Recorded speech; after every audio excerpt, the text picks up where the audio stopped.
Today, we are not just announcing a new government and new ministers, we are announcing a new politics.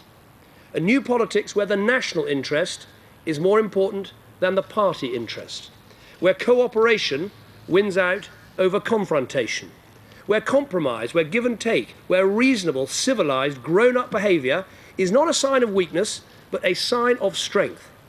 One of the biggest problems of the last few years has been a chronic short-termism in government.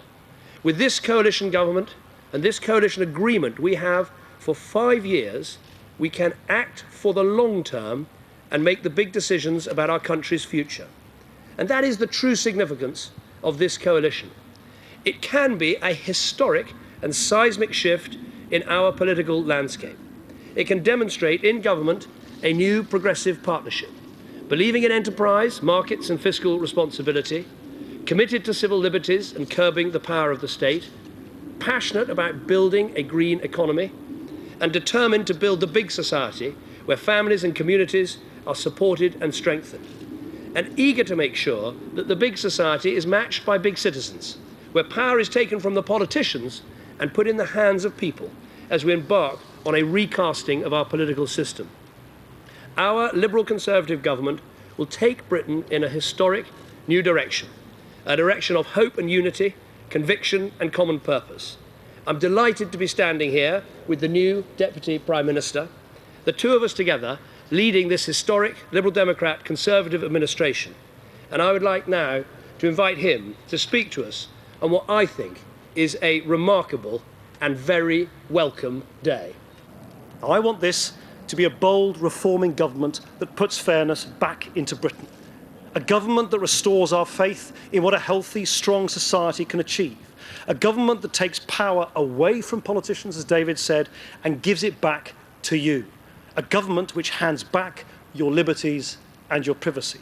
Building a nation where parents, pupils and patients can shape our schools and hospitals, where fine words on the environment are finally translated into real action, where social mobility becomes a reality for all, where the great British traditions of tolerance and fairness are restored. And I came into politics to change politics and to change Britain for good. Together, that job starts today. Thank you. Thank you very much. We may not be able to take as many questions as at a normal press conference because we're still actually appointing members of the government, but we will do our best. Prime Minister, do you now regret when once asked what your favourite joke was, you replied, Nick Clegg? And Deputy Prime Minister, what do you think of that? We're all going to have... I'm afraid I did once. Right. We're all... Come back!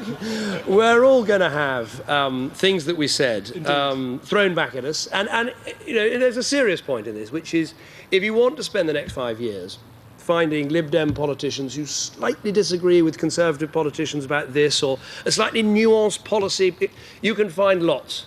But we're looking at the bigger picture. We're looking at what a bold move like this with a strong, stable government can achieve. And if it means swallowing some humble pie, and if it means eating some of your words, I cannot think of a more excellent diet in which to provide the country with good government.